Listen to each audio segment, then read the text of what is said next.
haleluya. Imana y'urukundo ishimwe cyane. Imana ikurebe neza mwene data, Imana ikwiteho wowe mukunzi w'umusaraba, Imana yo mu gihugu cyo mwijuru kwiteho kandi gukomereza amaboko. Imana irebe mu nguni zose uri gushakiramo ubuzima, irangize kwiteho ikugire neza. Imana y'amahoro niyo ngusabire umugisha wowe ukurikiranye Kebuke Buryo TV. Uyu ni Mbarwa Bukeye Mugisha Jean de Dieu muri kumwe n'ubundi nkuko bisanzwe, kandi rakwifurije umugisha w'Imana. Nejejwe n'Imana mu mutima rero kuko ndi kumwe nawe, kandi nejejwe n'Imana mu mutima kuko uyu mwanya ndi kubana nawe ndetse muri cya gice cyiza cyane cyo kumva ijambo ry'Imana. Nejejwe rero n'Imana kuko n'ubundi yadukunze urukundo rutameze nk'urw'abantu, kandi nejejwe n'Imana cyane kuko yatwitayeho ikatwitaho ikatwitangira y'ubwayo ikaduha Yesu Kristo. Imana y'amahoro nishimwe. Nkomeje wowe wahuye n'ibibazo, wabuze uwawe, uri mu gihe cyo kwibuka uwawe wakundaga udagifite, uri mu gihe cyo kuba hari ibyo wari wapanze kugeraho utagezeho, komera shikama, igihe cyawe kirahari. Wenda uyu munsi si cyari igihe cyawe, ariko hari ikindi gihe cyawe. Muzana ijambo ry'Imana rero, kandi ni ijambo rigukomeza, ni ijambo rikwigisha. Imana ikurebe neza ikwiteho. Ijambo ry'Imana ry'urukundo, ijambo ry'Imana ryo guhembura, ijambo ry'Imana ryo kukwitaho, ijambo ry'Imana ryo kugukomeza, ijambo ry'Imana ryadukuye mu bubata ikatuzura. Imana y'amahoro ibane nawe.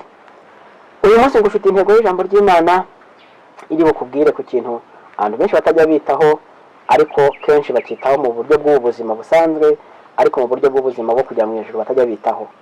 Mfite intego y'ijambo ry'Imana ivuga ngo urugabano cyangwa se imbibi. Birashoboka yuko usanzwe wumvira ijambo ku bijyanye n'aho umuntu yaguze imbibi ze mu mirima no mu masambu y'iwanyu, ariko n'ijambo ry'Imana yakwigisha yuko hari imbibi ukwiye kugira nk'umukozi w'Imana, nk'umuntu w'Imana. Ijambo ryitwa urugabano naho abantu bagabanira, aho umwe agarukira n'undi akagarukira. Ni kimwe nyine nyuma y'ino minsi turi mu gihe abantu bakunze ubutaka cyane, iyo umuntu avuze ngo yarengereye undi biba ari intambara, ariko ubu nta kindi cyabiteye nuko haba hari umuntu warenze urugabano rwe. Iyo muri iyi gahunda yo kujya mu ijuru no mu nzira ijya mu ijuru no mu gukorera Imana, naho hariho icyo bita imipaka, hariho icyo bita urugabano. Ndetse y'Imana yashaka gukiza n'abantu mbere y'ivuka rya Yesu Kristo, habaga hari ahantu bitaga ngo ni imidugudu y'ubuhungiro, hamwe hajyaga hajya abantu bakoze ibyaha bahunga bene wabo kugira ngo batabica, batabarenganya, batabahora ibyo bakoze, bagahungira muri iyo midugudu y'ubuhungiro. Iyo rero warenga urugabano rw'uwo mudugudu, uba wemerewe gupfa, uba ubwawe witanze mu maboko y'uguhiga wo bitaga gatozi. Muri inzira y'ijya mu ijuru nayo harimo ahantu ugomba kumenya yuko ufite aho ugarukira. Yesu ashimwe cyane. Nezejwe nuko kenshi na kenshi abantu baba bakeneye ijambo ry'Imana bibigisha ibintu bihuye n'ubuzima barimo, kuko kenshi na kenshi ijambo ry'Imana ritubereho ubwacu twe turi ku isi, ntabwo ribereyeho abamarayika, aho ijambo ry'Imana ribereho twebwe ubwacu abahamagawe n'Imana n'abakorera Imana. Imana y'amahoro ni ishimwe cyane, kandi Imana y'amahoro nidushyigikire kuri iri jambo rifite intego ivuga ngo urugabano. Tujye gusoma ijambo ry'Imana twihuse cyane kugira ngo tutaza kuvuga ibintu byibanda cyane ku buzima tubamo, tukirengagiza yuko nubwo turi mu buzima ndetse buri mu mubiri dukeneye no kugira twebwe cyangwa se njyewe w'imbere ko n'abakwiriye kumenya ko akwiriye kugaburirwa ijambo ry'Imana. Ubundi ukimara gukizwa no kwakira Umwami Yesu nk'umukiza, uhita utangira kwama abantu babiri, ubamo wowe ubwawe abantu babona hano inyuma, hakabamo na wowe ugendera muri wowe ari uzabana n'Imana.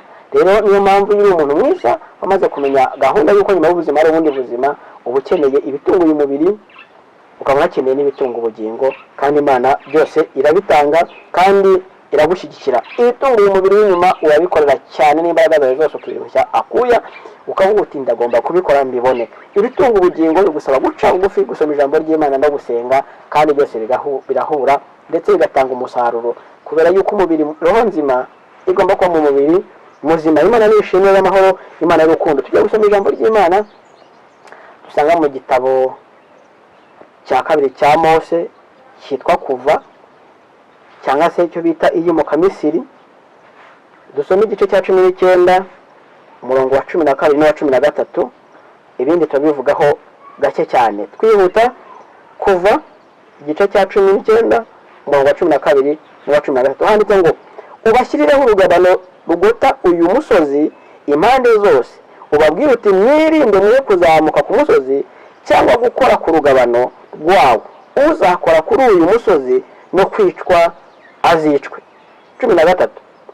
he kugira ukuboko kumukoraho, ahubwo he kugira ukuboko kumukoraho, ahubwo bamwicishe amabuye cyangwa bamurasa imyambi, naho ryaba itungo cyangwa umuntu cye kubaho. Ihembe nirivuga ijwi rirandaze, bazambuke bigire ku musozi Imana iturengere. Reka nsubire mu 12. ubashyirireho urugabano rugotuye umusozi impande zose, ubabwire uti mwirinde mwe kuzamuka ku musozi cyangwa gukora ku rugabano rwabo. Uzakora kuri uyu musozi no kwicwa azicwe. Imana iturengere. He kugira ukuboko kumukoraho, ubwo ni umuntu warurenze uwo muntu kugira ngo yicwe. He kugira ukuboko kumukoraho, ahubwo bamwicisha amabuye cyangwa bamurasa imyambi, naho ryaba ari itungo cyangwa umuntu cye kubaho. Ihembe nirivuga ijwi rirandaze, bazambuke bigire ku musozi Imana iturengere. Aho urugabano rwavugaga kugira ngo basubyumve neza, ni igihe Abisirayeli bashaka kuza kubonana n'Imana, ariko bari buze kubonanira ku musozi wa Sinayi. Imana yabwira Mose ngo banze bashyireho urugabano, kuko hari izindi kondisiyo bari bahawe zo kwiyeza no gutunganywa no kujya gute, ariko bati bashyireho urugabano batagera n'umusozi. Uvuga ngo umusozi Imana igiye kuzaho, birinde batawegera. Noneho he kujya n'umuntu ukoraho. Mwumvishe neza ikintu urugabano rusobanuye, ni uburyo bwo kugira ngo umenye neza yuko kurenga urugabano no kurenga imbibi zawe byonyine ubwabyo ari ikosa rikomeye cyane, ko bidagize bite, bidakwiriye kandi bikwiriye kugira gute, guhabwa agaciro. Numara kubashyiraho uru rugabano, ubibamenyeshe, ubabwire yuko umuntu uri burenge uru rugabano agakora no ku musozi. Bivuga ngo nimba ari ukugarukira hano, umuntu ukorana hano gato cyane, uwo muntu apfe kandi kugira ngo apfe ntihagire umuntu umufata ngo amunige, ntihagire umuntu umufata ngo amukubite icyuma cyangwa inkota, bamurase cyangwa bamutera amabuye. Bisobanura ngo umuntu warenze urugabano ubundi ntabwo yemerewe kumukoraho, yamaze kuba ikizira, yamaze kurenga aho agomba kugarukira, yamaze guhinduka ikindi kintu, ntabwo akiri mu mubare w'umuntu bafitanye amasezerano n'Imana. Umuntu warenze urugabano mu nzira zose zibaho aba yamaze gukora amakosa. Haba mu byo gukizwa no kugendana n'Imana, umuntu akwiye kumenya aho agomba kugarukira. Aha ku musozi w'Imana habura ngo muze gutegereza ijwi riza kugenda rirandaza gakeya n'iriza kuba rivuze, basi aho bigira kuri uwo musozi, none batangire bagiye bate bumve icyo Imana ivugana nabo. Ariko ntibagahinda nuko abantu muri ino minsi ntibakibuka aho bagomba kugarukira. Abantu barenze imbibi, zaba ari imbibi z'agakiza, zaba aho bashinzwe gukora n'ibyo bashinzwe gukora. Abantu barenze imbibi zabo basigaye bakora ibyo bakwiriye gukora n'ibyo badakwiriye gukora, bagakora ibyo basabwe n'ibyo batasabwe, bakivanga mu buzima butari ubwabo kandi bari bafite inshingano zabo ndetse izabo zaranabananiye. Mukristo mwene data, nagira ngo nkubwire ngo urugabano rwawe banza umenye ngo ni uruhe. Ese uragarukira hehe? Urakora iki? Ushinzwe iki? Ushinzwe kugarukira hehe? Ushinzwe gukora ibihe? Kubera ko iyo umaze kurenga urugabano rwawe uba wamaze kugira amakosa menshi cyane. Muri kano gakiza ni ukugendera mu nzira igororotse ya Kristo kandi ifunganye. Iyo watangiye gutandika ibirenge ukajya hirya no hino no gushaka ibindi bintu by'indonke zawe ndetse no gushaka guhemukira abandi no kubavuta agakiza, nk'uko ijambo ry'Imana rivuga ngo harimo bamwe baseseye rwihishwa, nagira ngo nkubwire yuko uba wamaze kumenya yuko warenze urugabano rwawe. Aha ngaha muri Isirayeli ndakubwiza ukuri yuko Imana yamaze gutanga amabwiriza nk'ayo ngayo, nta muntu wemerewe kurenga urugabano. Imana iturengere kandi Imana itugire neza, Imana idushyigikire, Imana itwambike imbaraga. Usobanukirwe mwene data, mbese urugabano rwanjye ni uruhe? Usobanukirwe ngo mbese njyewe ubwanjye niyo nkwiriye kugarukira? Ni ibiki nkwiriye gukora gusa? Ni ibiki nkwiriye kumenya? Abantu barivanze, abaye ba Efurayimu bivanga n'amahanga, barangije bahinduka ibindi bintu bitari bya yindi Imana yarashyizeho. Nagira ngo nkutangarize ukuri yuko ijambo ry'Imana ryo ryonyine riguha icyerekezo cyo kumenya ngo uyu munsi ndi hehe, ejo nzaba ndi hehe. Iyo kenshi na kenshi umuntu akunze kwirata ibyo arimo no kwirata icyo akora, iyi si ihita imuhindura ikamuvana muri bya bintu ko yabyirase agahinduka ikindi.